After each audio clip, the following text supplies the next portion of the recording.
तो मित्रों यहाँ पर हम देखेंगे कि 2021 जून सेकंड वीक यानी 8 से लेकर 14 तारीख तक में इकोनॉमी में मुझे काम की चीज़ें क्या लगी थी।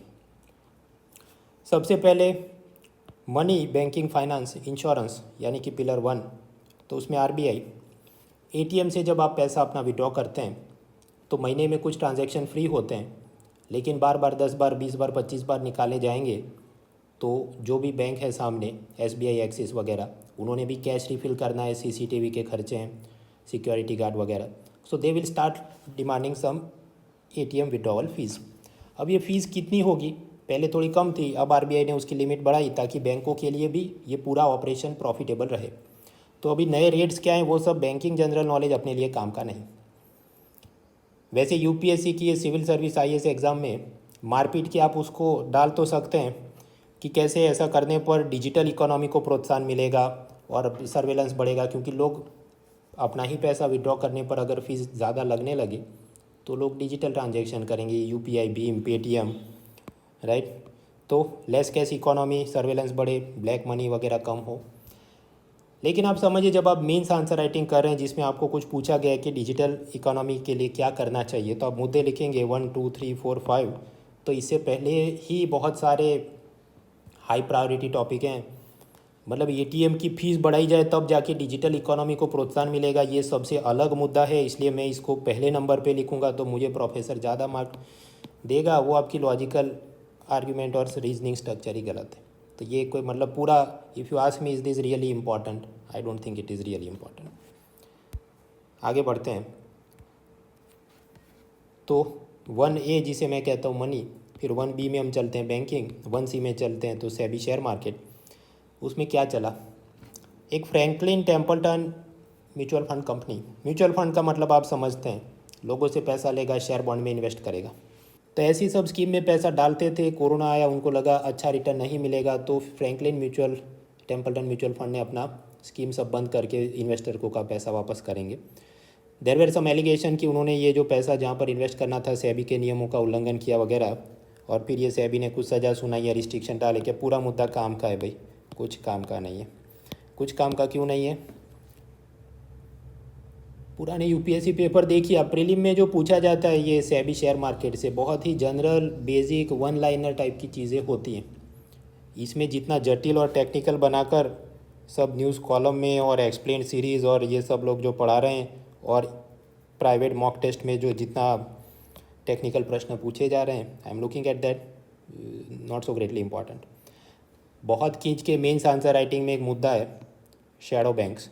शैडो बैंक में क्या आएगा?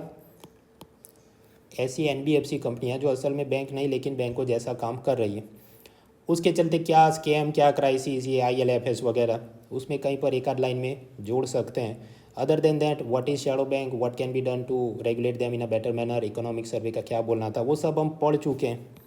वो विन 20 और 21 सीरीज़ में वो सब लेक्चर देख लेना। तो ये एक चीज़ आई, और इसमें मैं घुस घुस के PhD करूं क्योंकि कॉलम और एक्सप्लेन सीरीज़ और ये प्राइवेट मॉक टेस्ट वाले बहुत बारीकी से पूछ रहे हैं भाई, कुछ काम का नहीं। एक आध लाइन में पता होना चाहिए जो जान लिया। उसी तरह लीबोर, लंदन में बैंक वाले एक दूसरे को शॉर्ट टर्म में जो पैसा लेते देते हैं उस पर जो ब्याज लगता होगा, दैट इज़ उसका जो भी एवरेज निकाले, दैट इज़ लीबोर। उसकी कैलकुलेशन में कुछ धांधली थी या प्रॉब्लम्स थे जिसके चलते उसको बंद किया जाएगा। तो अलग अलग फाइनेंशियल कॉन्ट्रैक्ट जो लीबोर के साथ जुड़े थे उसको भी अब किसी और सिस्टम में डाला जाएगा। ये भी मुद्दा हम लोग पढ़ चुके हैं विन 21 सीरीज़ में, वो सब वीडियो देख लेना। अब स्वाभाविक है उसकी कुछ डेडलाइन होगी, मान लीजिए नवंबर में वो सिस्टम बंद होने वाली है, तो अलग अलग देश के जो भी आरबीआई से अभी टाइप के रेगुलेटर्स होंगे, they will tell their banks and NBFC कि आप अपने फाइनेंशियल कॉन्ट्रैक्ट इसकी जगह किसी और में डाल दो। जैसे भारत में मान लीजिए वो मुंबई में सब बैंकों का इंटर बैंक एक्सचेंज रेट कुछ निकालो, मीबोर वगैरह। लेकिन वो जितनी टेक्निकल चीज़ें चलती है, ये एक एक लाइन के मुद्दे हैं, इसमें भी एक्सप्लेन सीरीज और सब PhD पंचायत चलती है, कुछ काम का नहीं भाई। तो ये हुआ 1C, मतलब क्या? शेयर मार्केट की चीज़ें। फिर मैं क्लासीफाई करता हूँ 1D में सब आएगा इंश्योरेंस, पेंशन, फाइनेंशियल इंक्लूजन। उसमें क्या चला? ये आजकल हर छोटे छोटे गांव जिले के मॉडल चल रहे हैं, ये मॉडल, वो मॉडल, कोरोना का मॉडल, फला टीम का सबका मॉडल। तो इंश्योरेंस और उसमें क्रॉप इंश्योरेंस में महाराष्ट्र का बीड मॉडल और वो अडॉप्ट करेंगे और घी दूध की नदियाँ बहेंगी, ऐसा आपको कौन टेक्निकल बारीक बारीक चीज़ें पूछ रहा है यूपीएससी के प्रीलिम या मेंस में, बताइए मुझे।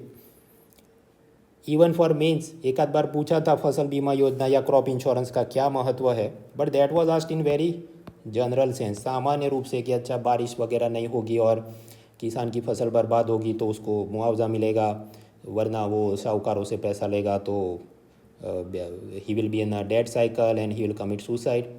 जीनेरिक थिंग्स आर आस्क्ड। वैसे क्रॉप इंश्योरेंस को बेहतर करने के लिए और क्या कर सकते हैं, फसल बीमा योजना में क्या सुधार किए, वो भी सब हम पढ़ ही चुके हैं ये विन 20 एंड 21 सीरीज़ में। तो काफ़ी सारे मुद्दे हमारे पास ऑलरेडी हैं फॉर प्रीलिम्स एंड मेंस। ये बीड का मॉडल क्या है और ये इसमें क्या तकनीकी बारीकियां हैं हम जानेंगे और हम वहाँ पर लिखेंगे। भाई मैक्सिमम वर्ड लिमिट होती है 250 word limit mains answer writing में, उतना कंटेंट है। ये सब तकनीकी चीज़ पढ़ने का कोई मतलब नहीं है, don't waste time. Explain series के नाम पर, प्राइवेट एमसीक्यू के नाम पर ये जो सब चल रहा है, आप पुराने पेपर देखिए, खुद थोड़े सॉल्व भी कीजिए, मेंस के भी थोड़ा ढंग से सिलेबस ख़त्म हो जाए, एक दो प्रश्न खुद से जवाब लिखने की कोशिश, you will get the idea कि ये वर्ड लिमिट में मैं कितने मुद्दे डाल सकता हूँ और कितनी टेक्निकल चीज़ें समझा सकता हूँ। Then we go to second pillar. Second pillar is budget, taxation, public finance, physical deficit, GST, ये सब उसमें पढ़ते हैं हम लोग। तो बजट में आप पाएंगे एक मुद्दा होता है फिजिकल प्रूडेंस या ऑस्टेरिटी, मतलब सरकार अपने खर्चे कम करे, और ऐसा करना ज़रूरी है क्योंकि आप जानते हैं कि कोरोना में वैसे भी सरकार को टैक्स में पैसा कम मिल रहा है, तो फिजूल खर्ची ज़्यादा कर नहीं सकते। तो फाइनेंस मिनिस्ट्री ने सभी मंत्रालयों को कहा कि आप जितना भी एडवर्टाइजमेंट, विज्ञापन देने के और ट्रैवल के ये सब खर्चे करते थे, उसमें 20% की आप कटौती करें। तो ये भी वैसे एक लाइन का मुद्दा है। ऐसे और कोई ऑस्टेरिटी मेजर याद आते हैं? हाँ, पार्लियामेंट में वो जो कैंटीन में सांसदों को बहुत सस्ते में 10 रुपये 20 रुपये में इडली डोसा मिलता था, उसके भी प्राइस बढ़ा के कर दिए, मे बी 60-100 जो भी। तो ये सब क्या है, सरकार अपने फिजूल खर्चियाँ, सब्सिडी बर्डन वगैरह कम कर रहा है ताकि उनके पास पैसा बचा रहे, और बाकी कुछ ये आत्मनिर्भर भारत, कोरोना के बाद इकोनॉमी को रिवाइव करना है, for that purpose they will have more money. तो ये भी एक आध लाइन का ही मुद्दा है। अभी सेकंड पिलर टैक्सेशन में एक और मुद्दा आएगा, क्या है? जीएसटी। जीएसटी वस्तु और सेवा कर, वैसे वो कैसे काम करता है वो सब फुल लेंथ लेक्चर सीरीज़ में सिखाया था। आप रॉ मटेरियल खरीदते हैं एक कंपनी, फैक्ट्री, व्यापारी के रूप में, उसको प्रोसेस करके आप आगे बेचते हैं, तो आपने प्रीवियस स्टेज पर जितना जीएसटी भरा था उसका आपको इनपुट टैक्स क्रेडिट मिल जाएगा, उतना टैक्स माफ़ जो व्यापारी या फैक्ट्री या कंपनी का मालिक है, और फिर नीचे धीरे धीरे वो कस्टमर तक पहुँचेगा। अब इसमें कोरोना के रिलेटेड कुछ दवाइयाँ थी, वैक्सीन थी, उस पर कितना वैक्सीन और दवाइयों पर ये जीएसटी कम ज़्यादा करें, उस पर कुछ नए निर्णय लिए गए हैं। नए रेट्स क्या हैं एमसीक्यू के लिए, वो मैंने, हाँ, तो एमसीक्यू के लिए ये जीएसटी के रेट्स क्या होंगे कोरोना की अलग अलग दवाइयों पर, हैंड सैनिटाइज़र पर, एम्पोटेरिसिन भी, वो क्या ब्लैक फंगस की दवाई थी, वो सब दिया है एमसीक्यू में, देख लेना। वैक्सीन पर जीएसटी 0 किया जाए ऐसी मांग थी, लेकिन नहीं करेंगे। क्यों? क्योंकि वरना फिर जो फैक्ट्री का मालिक है उसे इनपुट टैक्स क्रेडिट नहीं मिलेगा, and then it will increase the burden. पूरा मुद्दा क्या है, वैसे हम लोग विन 21 सीरीज़ में सेकंड पिलर में जब पहुंचेंगे, ये अभी अगले हफ्ते मंगलवार बुधवार को, तो वहाँ आराम से देख लेंगे। आगे चलते हैं, third pillar international trade, international organisations. G7 की समिट, क्या थीम था, क्या लोकेशन था, वो सब पढ़ लेना, दिया है ये एक्सेल फाइल में। आउटकम के रूप में क्या हुआ, वैक्सीन देंगे, चीन की सब निंदा की है। मिनिमम ग्लोबल कॉरपोरेशन टैक्स, कंपनियों के मुनाफे पर कम से कम कितना टैक्स लगना चाहिए, वो बोल रहे हैं 15% लगना चाहिए। ये क्या है मुद्दा, और इससे टैक्स इवेजन, टैक्स अवॉइडेंस में क्या रोकथाम में मदद मिलेगी, ये सब हम लोग पढ़ेंगे, वो विन सीरीज़ में हम देखेंगे। आगे चलते हैं, फिर फोर्थ पिलर में आता है ये फॉर एग्रीकल्चर। एग्रीकल्चर में मिनिमम सपोर्ट प्राइस, किसानों से अनाज सरकार न्यूनतम समर्थन मूल्य पर खरीदेगी। फॉर्मूला क्या है, A2 + FL टाइम्स 1.5, यानी कितना, जितना भी उत्पादन खर्च है उस पर 50% हमें प्रॉफिट मिले, किसानों को प्रॉफिट मिले, ऐसी कुछ बात। अब उसमें भी व्हीट राइस के MSP बढ़ाए जाते हैं, जब चुनाव आने वाले हों तो और ज़्यादा बढ़ाए जाते हैं।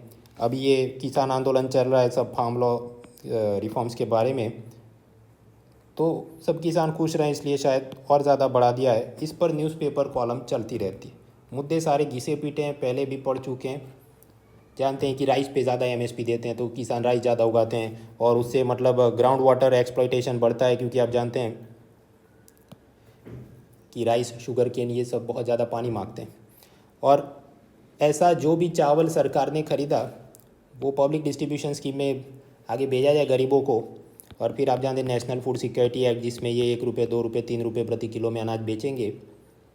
चावल मेरे ख्याल से 3 रुपये प्रति किलो पर, तो गरीबों को मिलना चाहिए। लेकिन कुछ पीडीएस माफिया वही सारी अनाज को बाहर एक्सपोर्ट कर रहे हैं और भारत राइस एक्सपोर्टर नंबर 1 है, ऐसा डेटा हमें दिखता है। लेकिन उसमें भी कुछ क्रॉस वेरिफिकेशन पर कुछ कॉलमनिस्ट बोल रहे हैं कि बहुत सारा तो ये पीडीएस का ही राशन चुरा कर बेचा जा रहा है और ऐसे हम नंबर 1 एक्सपोर्टर हैं। So we need to reduce the cultivation of rice, that is the point.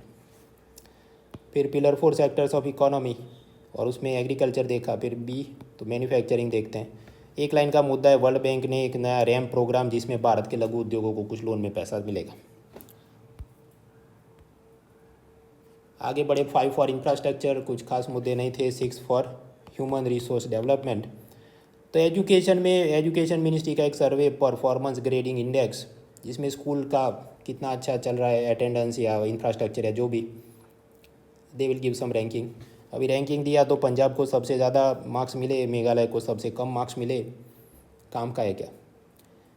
बड़े बड़े रिपोर्ट थोड़े थोड़े पता होना चाहिए। अब हर एक का ऐसा रैंकिंग करने में बैठूं एक हद से ज़्यादा, भाई it gives poor cost benefit. हर साल ये गवर्नमेंट रिपोर्ट रैंकिंग में से कितने प्रश्न आते होंगे? 1, मे भी 2, बहुत खींच के 3। तो बाकी 97 क्वेश्चन के लिए जो तैयारी करनी है वो एक तरफ, और क्योंकि करंट अफेयर्स पीडीएफ वाले इसी को घुमाते रहते हैं, so this is the most important thing. ये जैसा परफॉर्मेंस ग्रेडिंग इंडेक्स, ऐसा ये क्यूएस वर्ल्ड यूनिवर्सिटी रैंकिंग, वो भी आपने देखा होगा। और उसमें सब मुद्दे कि भारत के सिर्फ 4 ही संस्थान हैं ग्लोबल टॉप 100 में वगैरह। तो हाँ, इतने तो बहुत सारे रिपोर्ट हैं, एक एक लाइन में पता होना चाहिए वर्ल्ड एसोसिएशन कौन सा ऑर्गेनाइजेशन किधर है और आप क्या कर सकते हैं इसमें। Whenever you are doing means answer writing, आप चिंता जता सकते हैं डेटा डाल के कि भारत की 4 ही संस्थाएं हैं और हमने बढ़ानी चाहिए, या ये परफॉर्मेंस ग्रेडिंग इंडेक्स वाले में मेघालय को इतना कम स्कोर मिला, so then difficult to achieve human development वगैरह। थोड़ा डेटा होना चाहिए, दैट्स ऑल। फिर हेल्थ और हंगर, वो भी ह्यूमन रिसोर्स डेवलपमेंट का हम हिस्सा गिने। तो भारत में खैर हंगर, भूखमरी तो हमने हटा दी। वो फूड सिक्योरिटी एक्ट में सबको 1 रुपये, 2 रुपये, 3 रुपये में अलग अलग अनाज दिए जाएँ गरीबों को। लेकिन कुपोषण यानी माल न्यूट्रिशन से अभी तक हम उसे हटा नहीं पाए। तो कुपोषण से लड़ने के लिए क्या किया है? पोषण, और उसमें भी फेज़ 2 लेकर आए हैं और उसमें कुछ ये गाइडलाइंस होंगी। ये पूरा मुद्दा क्या है हम पढ़ेंगे। ये जो विन 21 सीरीज़ चल रही है फ्री में मेरे लेक्चर्स, उसमें 6ठे पिलर में इसको आराम से पढ़ेंगे कि पोषण 1.0 क्या था, 2.0 क्या है वगैरह। उसी तरह हंगर में एक मुद्दा है कि ये कोरोना के दौरान सब गरीबों को पिछले साल बोला कि 5 किलो गेहूं चावल और 1 किलो चना या पल्सेस दिए जाएंगे। उसी स्कीम को एक्सटेंड किया गया प्रधानमंत्री गरीब कल्याण योजना 3.0 की दिवाली तक, मतलब नवंबर तक ये सब गरीबों को 5 किलो वीट या राइस फ्री ऑफ कॉस्ट दिया जाएगा। ये भी मुद्दा और डिटेल में पढ़ेंगे पिलर 6 में। So this was economy. अभी ये इकोनॉमी तो हमने ऐसे पढ़ लिया, अब बाकी के विषय भी पढ़ने हो तो क्या करना चाहिए। ये जो मैंने एक्सेल फाइल बनाई है, ये जो एक्सेल फाइल बनाई है अब डिपेंड करता है मोबाइल में खुला, टैबलेट में खुला, लैपटॉप, ऑपरेटिंग सिस्टम क्या है, अलग अलग दिख सकती है। तो फॉर एग्जांपल ये जो सेकंड कॉलम होता है इकोनॉमी या जो भी सब्जेक्ट लिखा, मैं उसे सिलेक्ट करूं तो कुछ ना कुछ आपको बटन मिलेगा। अब कॉलम एक्शन, मान लीजिए क्विक फिल्टर में करूं तो इकोनॉमी तो देख लिया, उसी तरह एनवायरनमेंट में क्या होगा। तो ये मैं जैसे बटन दबाओ देखिए चेंज हो गया। डेस्कटॉप में भी वो विंडोज़ सिस्टम है, एप्पल सिस्टम है, थोड़ा मेनू इधर उधर होगा लेकिन काम तो ये करता है। उसी तरह मान लीजिए इच्छा हो जाए मुझे एथिक्स ही पढ़ना है तो एथिक्स आपको मिल गया पीछे। हिस्ट्री पढ़ना है हिस्ट्री, लेकिन हिस्ट्री में कुछ है ही नहीं इसलिए नहीं दिखेगा। So like that you can prepare the other subjects as well.